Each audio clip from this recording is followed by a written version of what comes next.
Olá, amigos! Sejam muito bem-vindos.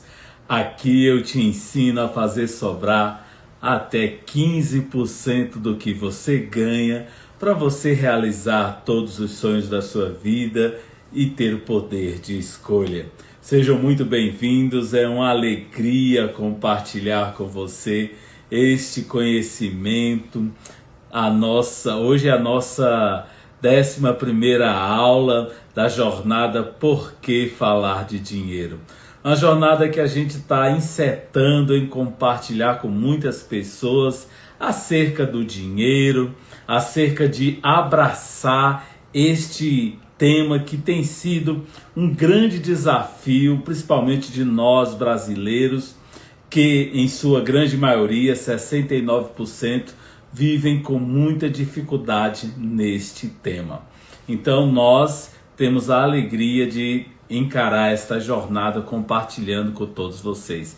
Já se você quer aprender aqui no tocante ao tema, guardar até 15% de tudo que você ganha, então já se inscreve no canal, já compartilha, já comenta, já chama mais gente para a nossa live. Hoje eu irei começar com uma pergunta muito interessante.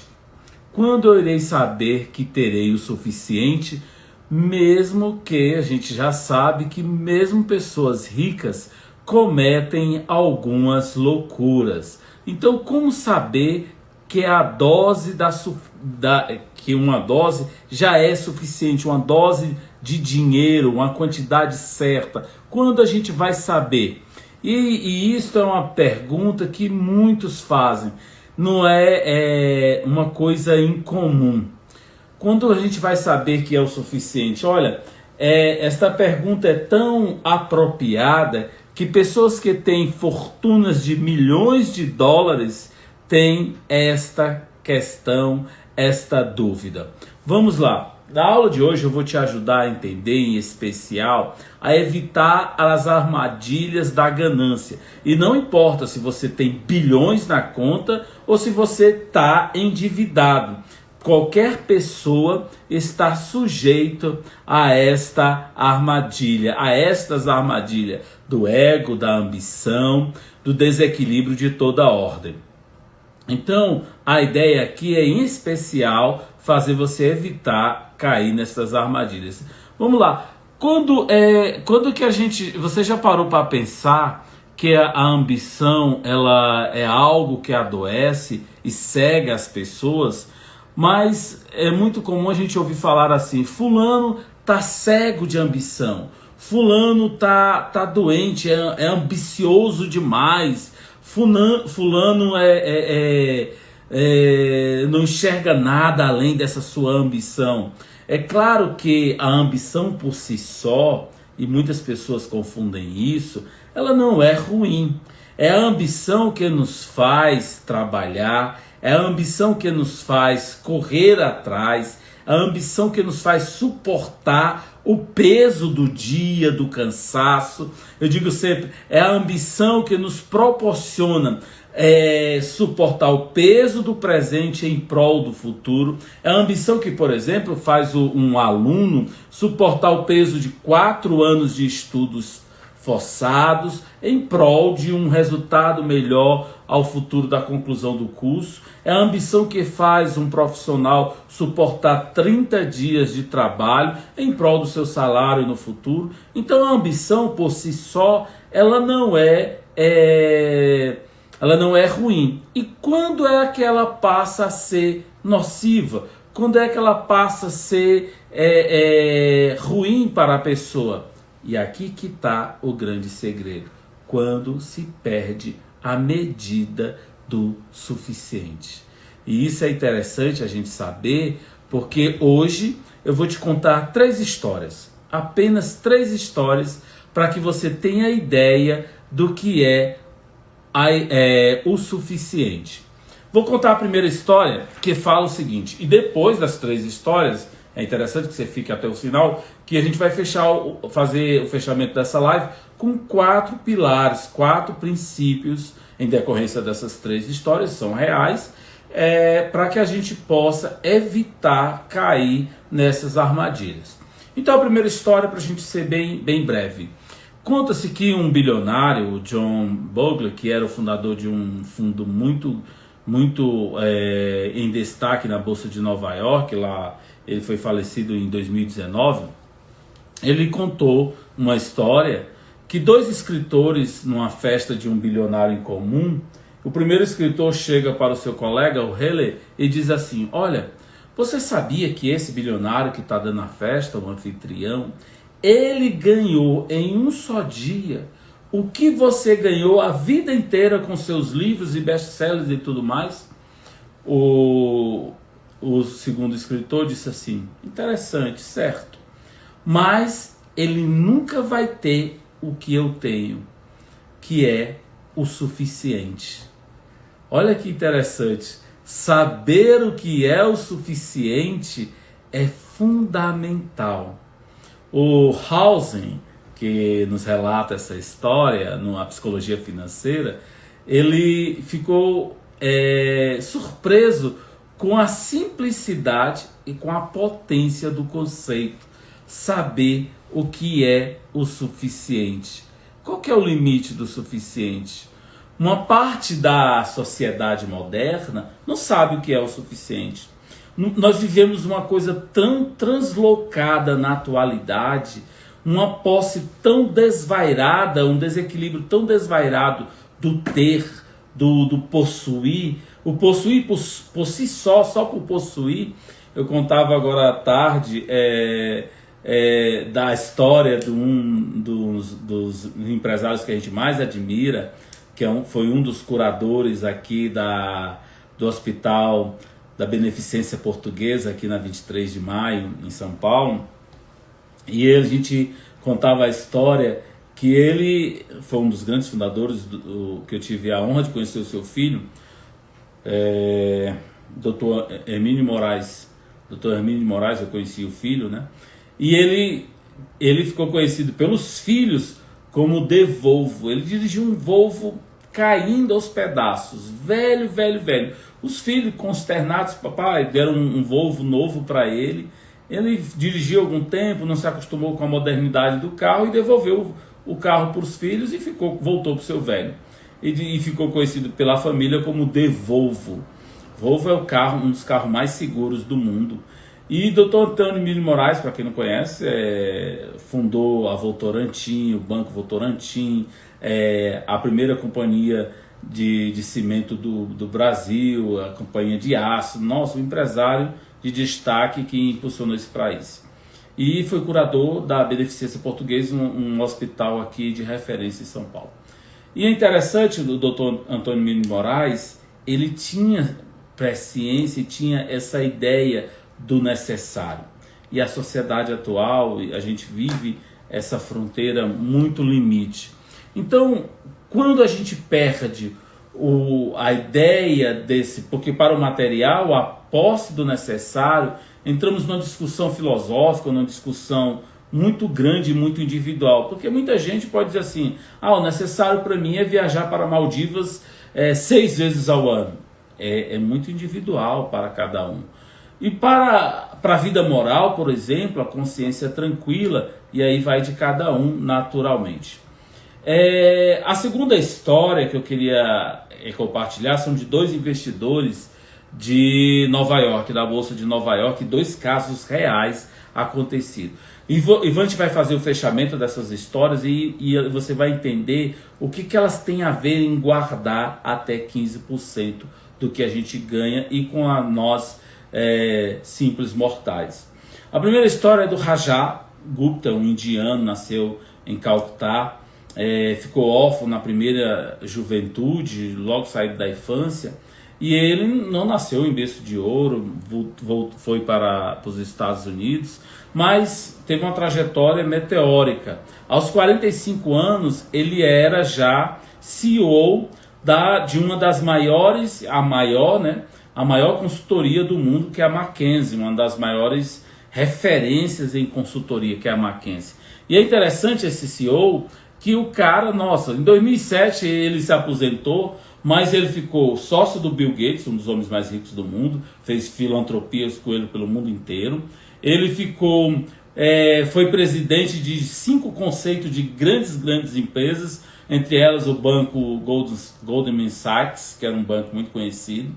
E nada mais, nada menos, em 2008 o cara já tinha uma fortuna maior do que 100 milhões de dólares. Tudo bem, até aí tudo certinho.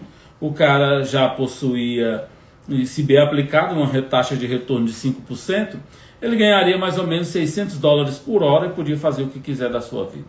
Mas vamos lá, 24 horas por dia até morrer. Mas vamos lá, o sonho dele era ser bilionário e nada errado com isso. O problema foi, quando ele, presidente desses 5 conselhos, ele tinha informações privilegiadas do que ia fazer, do que ia surgir, do que ia aumentar e do que ia baixar as ações destas empresas. Todo mundo sabe que em 2008 as bolsas e o mundo todo sofreu uma grande crise, uma grande quebradeira dos bancos lá em Nova York, na crise dos créditos bancários, na crise dos créditos imobiliários. O Warren Buffett fez um investimento de 5 bilhões no Goldman Sachs. E ele participou dessa reunião, ele era presidente do conselho, membro do conselho, e 15 segundos após saber dessa notícia, ele liga para um investidor amigo dele e manda comprar 175 mil ações do banco. Ele não poderia fazer isso, ele tinha informação privilegiada. 3 horas após, quando é feito o anúncio público, ele lucra com essa operação $1 milhão. Mas espera lá, o cara já tinha um patrimônio de 100 milhões de dólares e lucrou $1 milhão, dinheiro fácil. Ele gostou da brincadeira e repetiu isso dezenas de vezes. Quando ele tinha um lucro mais ou menos nessas operações de 17 milhões de dólares, a Comissão de Valores norte-americana moveu um processo com ele, ele foi preso, passou alguns anos na cadeia. Ou seja, por 17 milhões de dólares, 17% do seu patrimônio, o cara arriscou tudo que tinha, tudo para não chegar a lugar nenhum. Foi preso, perdeu a reputação, perdeu a liberdade, estragou sua família, todo o seu trabalho, suas empresas, por nada. Moral da história a gente já conta, porque a gente vai contar uma outra história muito semelhante também, a história do Madoff, que inclusive o Madoff, essa história é filme no Netflix, tem lá, é uma história muito conhecida, o Bernie Madoff. Ele fundou uma corretora em 1992 no The Wall Street Journal, que é o jornal especializado lá da Bolsa de Nova York. Publicou um artigo da sua corretora, assim, uma pequena corretora, mas que detém 9% de todas as operações de Nova York.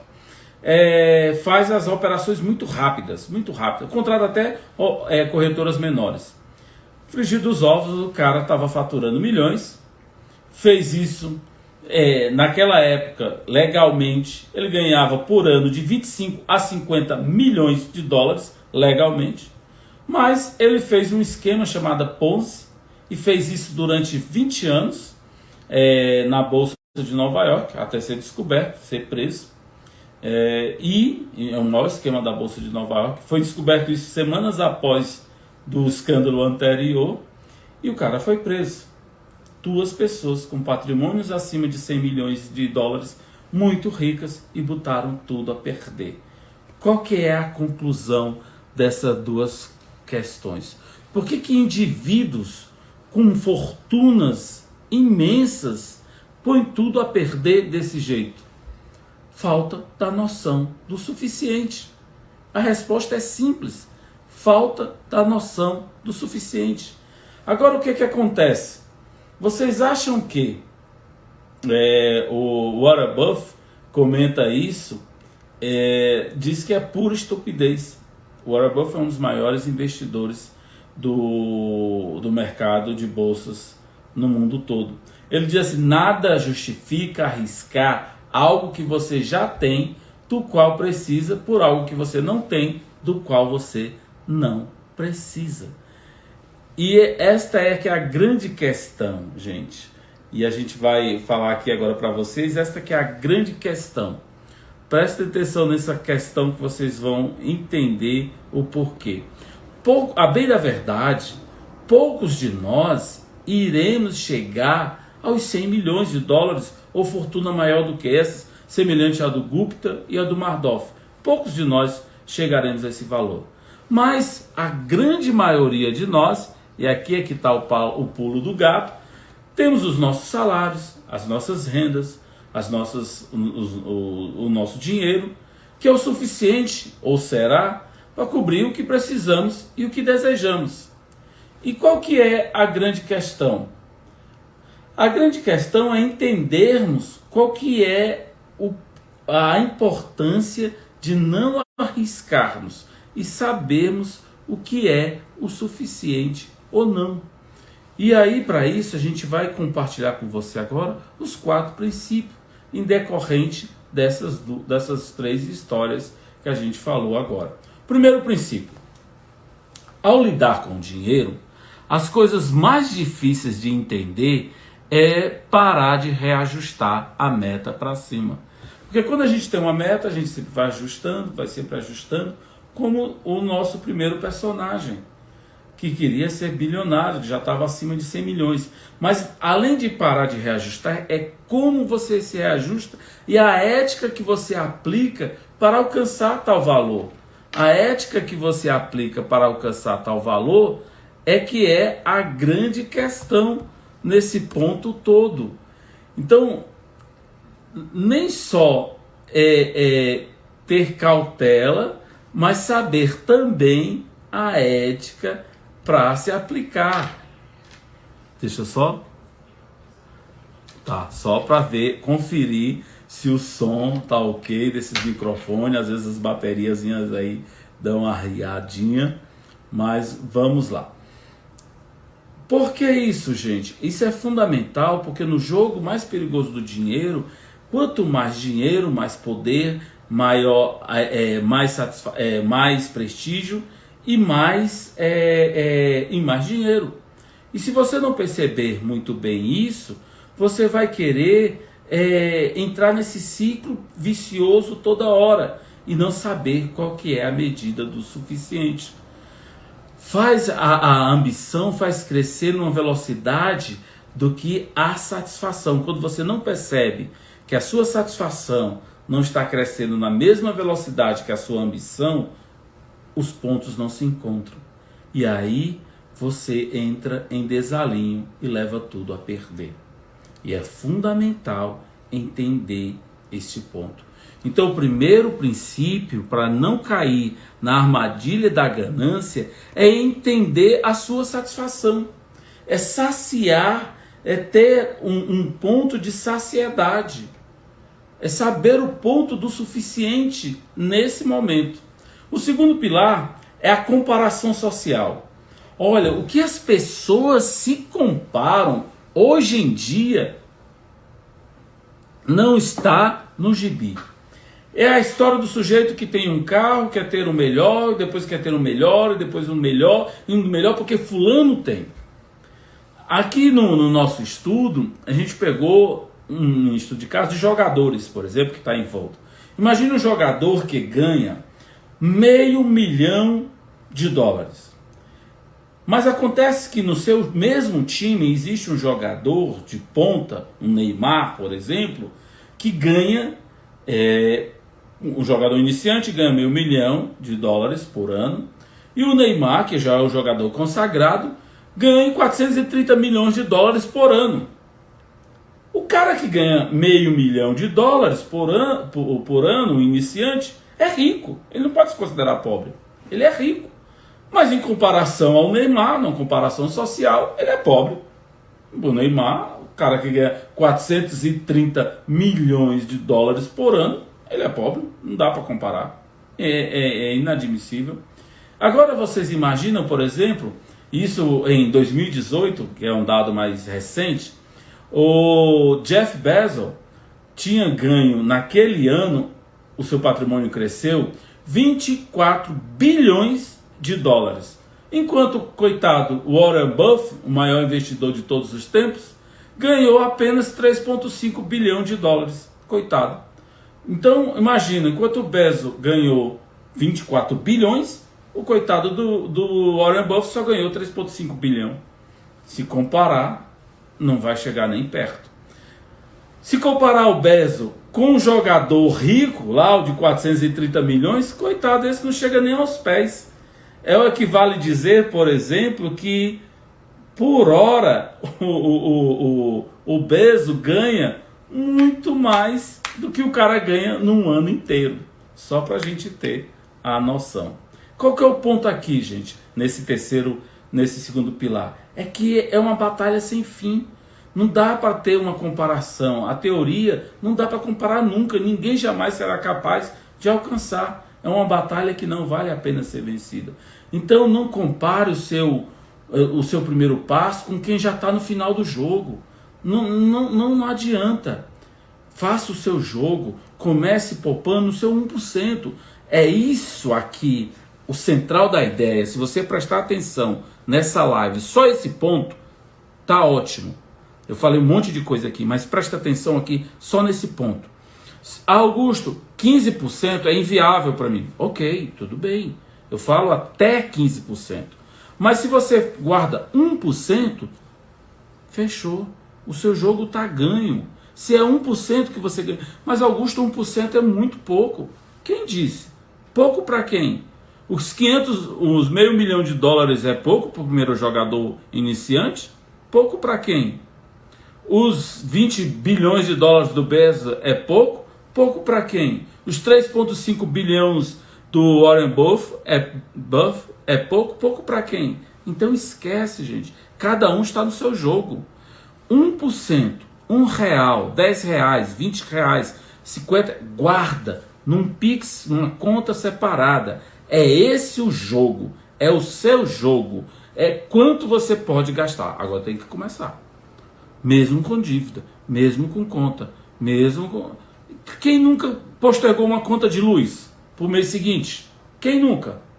Quem nunca ficou o cara na porta lá para cortar? Peraí, seu Zé, que eu vou pagar aqui, tá pago. Quem nunca?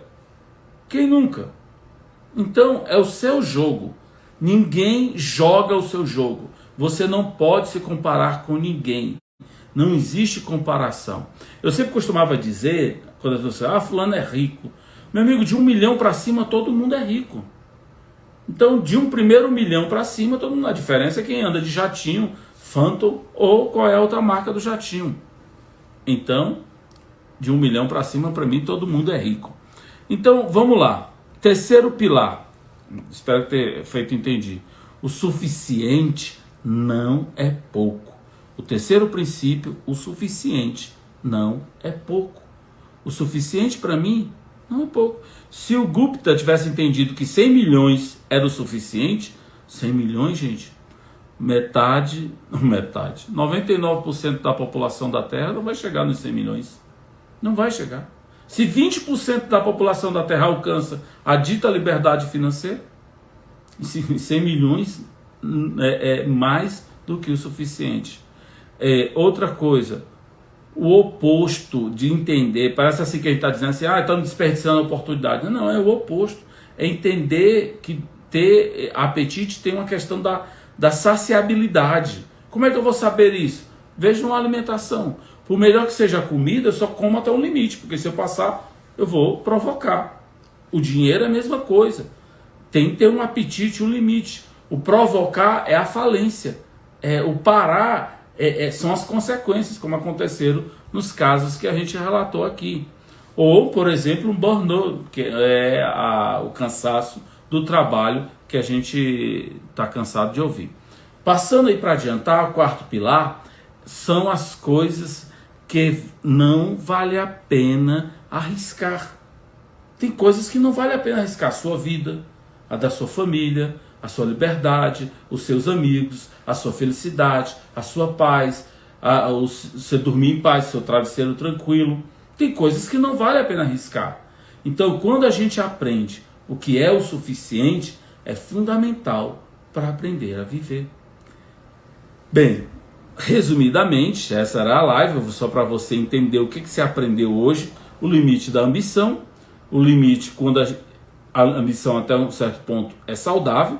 Quando passa de ser saudável, é quando eu perco a noção do suficiente. As 3 histórias, a do bilionário, dos 2 escritores, a dos 2 investidores, que serviram para ilustrar os nossos 4 princípios, que são eles, do aprender que o dinheiro ele tem a história do reajuste da meta, a comparação social que não adianta, o suficiente não é pouco e que tem coisas que não vale a pena arriscar. E eu gosto sempre de terminar a nossa live a te fazer o convite a fazer parte daquelas pessoas que vão conseguir realizar seus sonhos, ter a liberdade financeira, que vão ser aquelas pessoas que vão fazer parte dos 20% no mundo todo que vão alcançar um equilíbrio financeiro capaz de realizar os seus sonhos. Como? Começando a poupar, começando a guardar, começando a viver menos do que ganham e tendo esse dinheiro de sobra. A minha proposta é que você consiga guardar até 15% do que você ganha todo mês. Esta é a minha ideia, o método que eu criei, o método que eu aplico, o método que eu utilizo. É um desafio, é uma proposta, é um exercício, é um trabalho exaustivo que necessita boa vontade, disposição, coragem, atitude. É isso, gente. E mais ainda, eu te convido também a compartilhar, a comentar, a trazer mais gente para a conversa. Envia essa live, compartilha com outros amigos, com vizinhos, nos teus grupos de WhatsApp, se você achar que é interessante, porque hoje a nossa ideia é trazer pessoas para que a gente possa cada vez mais compartilhar a ideia do dinheiro. Eu chamei essa jornada de por que falar do dinheiro? O dinheiro é um tabu. As pessoas têm preconceito em falar do dinheiro. Tem tanta gente sofrendo pelo dinheiro, escravo do dinheiro, e não falam no dinheiro. Então hoje nós encerramos essa jornada e estamos trabalhando exaustivamente, com muita alegria, para ensinar cada pessoa, esse é o nosso objetivo, a começar a guardar dinheiro, começando até 15%. E um dia guardar muito mais para realizar muitos sonhos e ter a alegria de ter uma vida muito mais abundante. Esta é a ideia e eu fico feliz e te agradeço pela audiência. Muito obrigado, até amanhã, vai ser bem dinâmico esses próximos 3 dias. Estamos aqui num seminário onde estamos pegando mais conhecimento para levar até você. Um grande abraço, boa noite.